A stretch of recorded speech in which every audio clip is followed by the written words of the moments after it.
नमस्कार। खबरों की खबर में आपका स्वागत है। राहुल गांधी का गुब्बारा अब फूटने लगा है। चुनाव खत्म हो गए, रिजल्ट्स आ गए। चुनाव हारने के बाद भी कांग्रेस पार्टी जश्न मनाती रही।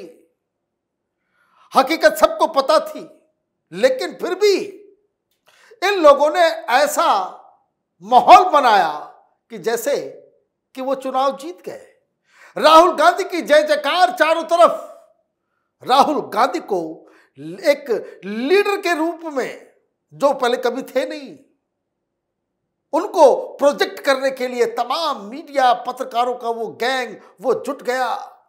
राहुल गांधी बदल गए, ये हो गया वो हो गया। लेकिन सोनिया गांधी हकीकत जानती है और इसलिए कांग्रेस पार्टी के अंदर गहन चिंतन की शुरुआत हो गई है। कारण कई सारे राज्यों से खबरें आ रही है कि बहुत हो गया, अब कुछ कीजिए वरना ये चलेगा नहीं।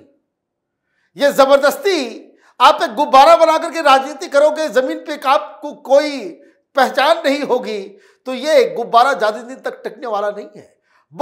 तीन बड़े बड़े लीडर, चिदंबरम, शशि थरूर, अधीर रंजन चौधरी का आज बयान आया है। एक साथ जहां बजट सेशन के पहले कांग्रेस पार्टी रणनीति बनाने में जुटी हुई है, अलग अलग राज्यों से और अलग अलग लीडर्स राहुल गांधी के खिलाफ विद्रोह कर रहे हैं।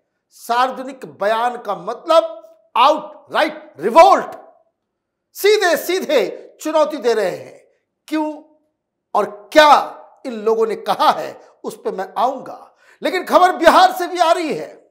कांग्रेस पार्टी वहां टूट की कगार पे है। कारण बिल्कुल साफ है। वहां के कांग्रेस के जमीनी नेता ये कह रहे हैं कि हमारा जो अध्यक्ष है वो तो आरजेडी का दलाल बन गया है, कांग्रेस पार्टी को सत्यानाश कर दिया है इसने, और ये सारी चीजें राहुल गांधी की वजह से हो रही है। राहुल गांधी को दिल्ली की राजनीति करनी है और इसलिए स्टेट में कई सारे राज्यों में कांग्रेस पार्टी बिल्कुल खत्म हो गई है। तो अब तक तो ये चुप थे, लेकिन अब आवाजें बाहर आने लगी हैं। किस तरीके से आपने देखा, दिल्ली में नेताओं ने विद्रोह करना शुरू कर दिया। कुछ लोग तो पार्टी छोड़ के चले गए और जो कुछ लोग बचे हुए हैं वो अपने आप ये घोषणा कर रहे हैं कि टिकट दिया जाएगा, ये किया जाएगा। खबर ये है कि राहुल गांधी ने अभी तक ये सहमति नहीं दी है। समस्या ये है कि राहुल गांधी को अपने आप को चमकाना है। वो अंडर कॉन्फिडेंट व्यक्ति है, एक इंफीरियरिटी कॉम्प्लेक्स उनके अंदर है। पार्लियामेंट के अंदर वो अपने आसपास अलग अलग पार्टियों का समर्थन चाहते हैं ताकि वो कॉमेडी कर सके लोकसभा के अंदर, और इसलिए वो कांग्रेस पार्टी को नेस्तो नाबूद करने में जुटे हुए हैं। यही हाल महाराष्ट्र से भी है। पंजाब में कांग्रेस पार्टी खत्म हो गई। कर्नाटक में अलग बवाल चल रहा है। कर्नाटक में कांग्रेस पार्टी दो फाड़ हो गई।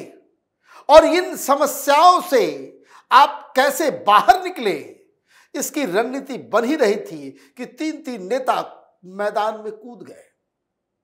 सबसे पहले अधीर रंजन चौधरी की बात करते हैं, क्योंकि वो एक बड़े लीडर हैं। बड़े लीडर इसलिए भी हैं क्योंकि वो लोकसभा में पिछली बार कांग्रेस पार्टी के नेता थे। कांग्रेस पार्टी के लीडर के रूप में 5 साल उन्होंने सेवा की। जो काम अभी राहुल गांधी कर रहे हैं, ये जिम्मेदारी पिछली बार अधीर रंजन चौधरी की थी। वो चुनाव हार गए और ठीकरा फोड़ रहे हैं वो किसके ऊपर? राहुल गांधी के ऊपर, सोनिया गांधी के ऊपर और मल्लिकार्जुन खड़गे के ऊपर। साफ साफ बता रहे हैं वो कि जानबूझ के हराया गया, कांग्रेस पार्टी खत्म हो जाएगी।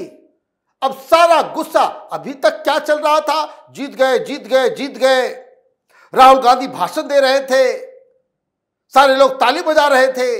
लेकिन होता क्या है कि धीरे धीरे जब खुमारी उतरती है, जब हकीकत से सामना होता है तो ये सारी चीजें होती है। अधीर रंजन चौधरी ने क्या कहा?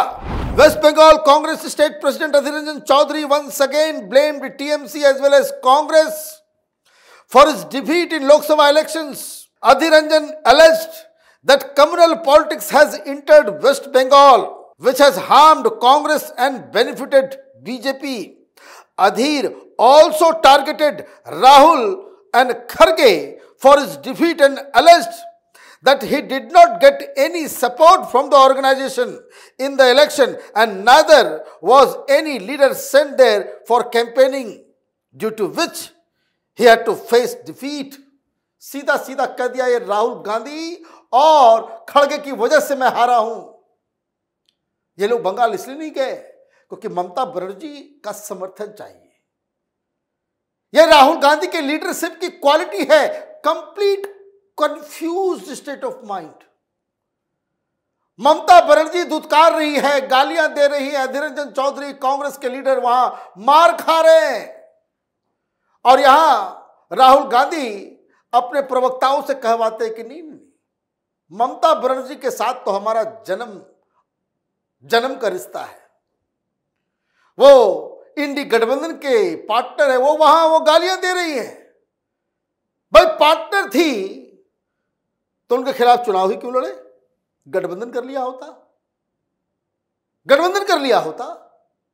कांग्रेसियों को वहां दौड़ाया जा रहा है, राहुल गांधी यहां पे आरती उतार रहे हैं ममता बनर्जी की, तो इसलिए गुस्सा फूटा है। इतने दिनों तक वो चुप थे, अब सीधे सीधे राहुल गांधी को इसके लिए जिम्मेदार बता रहे हैं कि एक कंफ्यूज्ड स्टेट ऑफ माइंड का व्यक्ति, इसने सब कुछ चौपट कर दिया। बंगाल में कांग्रेस पार्टी ऑलमोस्ट खत्म हो गई। और क्या कहा उन्होंने? कहा कि एक कम्युनल पॉलिटिक्स शुरू हो गया है। अधीर रंजन चौधरी, अब आपको समझ में आ रहा है, जब तक मुसलमान आपको वोट कर रहे थे तब तक ये सेकुलरिज्म था, और मुसलमान ने वो क्रिकेटर को दे दिया आपके खिलाफ, तो अब कम्युनलिज्म नजर आ रहा है। तो ये जो मसला ये है कि जो अटैक किया गया है कि ममता बनर्जी कम्युनल पॉलिटिक्स करती है, तो कम्युनल पॉलिटिक्स करने वालों के साथ कांग्रेस पार्टी क्यों है? यही अधीर रंजन चौधरी बड़ा सवाल खड़े कर रहे हैं। एक और खबर आई, मामला सिर्फ बंगाल में आग नहीं लगा हुआ है, केरल के अंदर कांग्रेस की सरकार नहीं है, सरकार कर्नाटक के अंदर है, और वहां भी जो बिल आया था, क्योंकि वहां दिक्कत यह हो रही है कि राहुल गांधी तो खटाखट करके चले आए, लंबे चौड़े वादे कर दिए, अब वहां सरकार के पास पैसे नहीं है, कटोरा लेकर के घूम रहे सिद्धरामैया, साफ उनके अधिकारी, उनके इकोनॉमिक एडवाइजर, उसके वित्त मंत्री ये कह रहे कि भाई हमारे पास तो पैसे नहीं, कहां से हम देंगे? सरकार चलाने के लिए पैसे नहीं है, तो इन वादों के, राहुल गांधी के, इस पप्पू के वादों का क्या भरोसा? इसको पूरा करते करते तो सब कुछ चौपट हो जाएगा। तो राजनीति तो करनी, तो मामले को घुमाया गया, और ये दिल्ली के इशारे पे हुआ है, ऐसी जानकारी मिल रही है कि वहां कर्नाटका का मामला उठा दो, कि वहां जितने भी कंपनियां हैं, जितने भी एमएनसीज हैं, बड़े बड़े आईटी इंडस्ट्री है, उसमें 100% C&D ग्रेड की नौकरियों में कर्नाटका जाए, 50% मैनेजरियल जॉब में जाए, प्राइवेट कंपनियों को 50% मैनेजरियल जॉब जो है वो वहां के लोकल को देना होगा, और 75% नॉन मैनेजरियल जॉब के लिए, और C और D में 100%, ये इस तरह की चीजें की गई थी। तो भाई कर्नाटक से कोई लेना देना नहीं है शशि थरूर का, वो तो केरल के सांसद हैं, उनको समझ में आ गया कि ये सब दिल्ली से हो रहा है, अटैक कर दिया। शशि थरूर भी विद्रोही हो गए, वो पहले भी विद्रोही थे, अब उन्होंने खुलकर, क्योंकि ये तो ऐसा लग रहा है कि राहुल की आंधी चल रही है, अब धीरे धीरे ये लोग बोलना इन्होंने शुरू किया। क्या कहा? Congress MP Shashi Tharoor question the rational behind parties Karnataka state government bringing the job reservation bill, calling the proposed but now withheld policy unconstitutional and unwise. I don't know what Karnataka thought of it, on what basis. Tharoor told reporters Reacting to their question on the issue, Tharoor also cautioned the Congress government of Karnataka that if such a law were implemented, companies will have to relocate businesses to neighboring states such as Tamil Nadu and Kerala. That the bill was not a wise decision. If every state brings such a law, it would be unconstitutional. The Constitution guarantees every citizen the right to live, work, travel freely in any part of the country, he said. Tharoor also reminded Karnataka how the Supreme Court struck down a similar bill in the past. बोले मूर्खों वाली बात Congress party कर रही है कर्नाटक में, कुछ होना जाना है नहीं। ये इस तरह का बयान है जो वहां भारतीय जनता पार्टी के लोग दे रहे हैं। विपक्षी बता रहे हैं कि ये मूर्खतापूर्ण है, अनकॉन्स्टिट्यूशनल है, ये चलेगा नहीं। अगर लगाओगे तो सारी कंपनियां जो बेंगलोर में और कर्नाटक में अलग अलग जगहों पे बड़ी बड़ी कंपनियां हैं, ये सब छोड़ के भाग जाएंगी, तमिलनाडु चली जाएंगी, कर्नाटक चली जाएंगी, 10 यूपी चली आई तो और दिक्कत हो जाएगी। तो ये क्या इशारा है? शशि थरूर ग्राउंड तैयार कर रहे हैं, ग्राउंड तैयार कर रहे हैं कांग्रेस की ओवरऑल राजनीति। जिस दिशा में कांग्रेस पार्टी जा रही है उसके ऊपर चैलेंज किया है। मामला इतना ही नहीं है।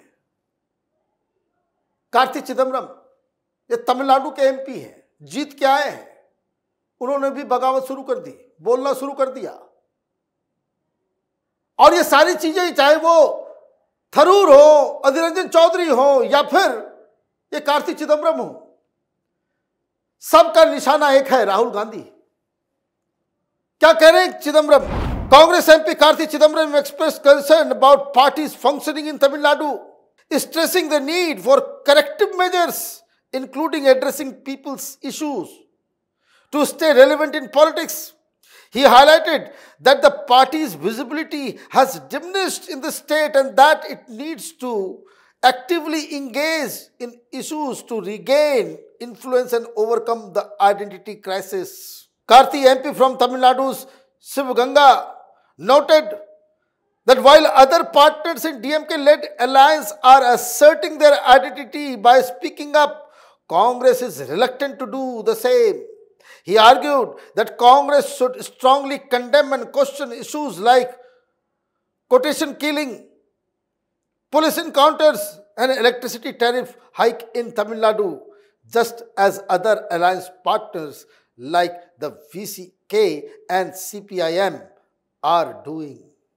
सीधा सीधा राहुल गांधी, जो मैंने बताया जो अधीर रंजन चौधरी की समस्या है वही समस्या थरूर की है, वही समस्या कार्ति चिदम्बरम की है। कार्ति चिदम्बरम क्या कह रहे हैं कि कांग्रेस पार्टी के पास अब आइडेंटिटी क्राइसिस है, तमिलनाडु के अंदर कोई सुन नहीं रहा, खत्म हो गई पार्टी।